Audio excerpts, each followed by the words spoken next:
Hello everyone, আমি বিতিশা রান্নাঘরে সবাইকে স্বাগত জানাচ্ছি। আজ যে রেসিপিটি আপনাদের সাথে শেয়ার করব সেটি হলো পটল, আলু, কচুরমুখী ও পুঁই শাকের ডাঁটা দিয়ে রুই মাছের পেটির হালকা ঝোল।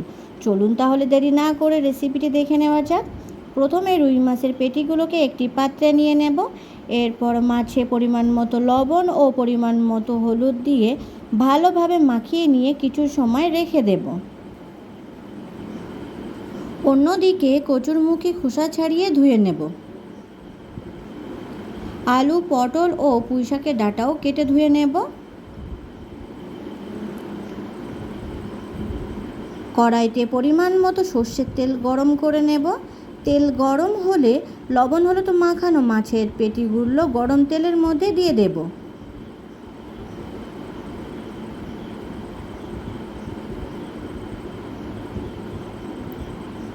এক পিঠ ভাজা হলে অপর পিঠ ভেজে নেব।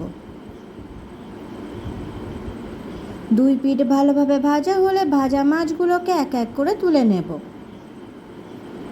কড়াইতে আরও একটু সর্ষের তেল গরম করে 5 ফোড়ন দেব। ফোড়ন ভাজা হলে দিয়ে দেব কচুরমুখী। 3 থেকে 4 মিনিট ভেজে নেব। এরপর দিয়ে দেব পটল ও পুঁই শাকের ডাঁটা। পটলগুলো আমি খোসা ছাড়িয়ে লম্বা লম্বা করে কেটে নিয়েছি। মাঝারি আঁচে কিছু সময় ভেজে নেব।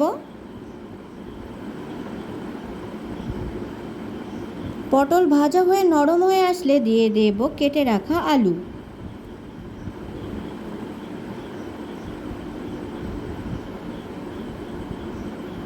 আলুগুলোও আমি লম্বা লম্বা করে কেটে নিয়েছি। 4 থেকে 5 মিনিট ভেজে নেবার পর দিয়ে দেব পরিমাণ মতো লবণ ও পরিমাণ মতো হলুদ।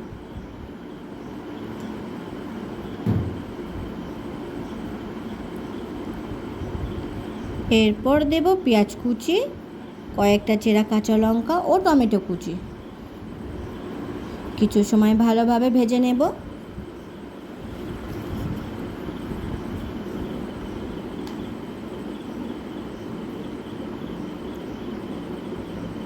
পেঁয়াজ টমেটো ভাজা হয়ে নরম হয়ে আসলে দিয়ে দেব পরিমাণ মতো জল।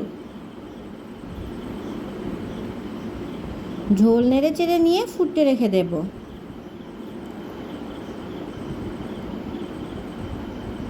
কিছু সময় পর ঝোল ফুটে উঠলে দিয়ে দেব জিরে গুঁড়ো, মরিচ গুঁড়ো, গুঁড়ো মশলা ভালোভাবে ঝোলের সাথে মিশিয়ে নেব।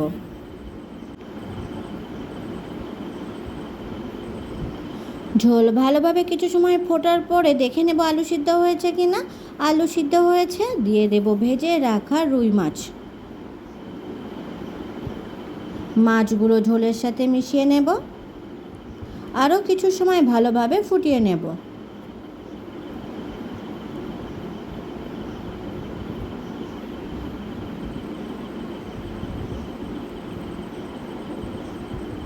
সব সবজি ভালোভাবে সিদ্ধ হয়ে গেছে।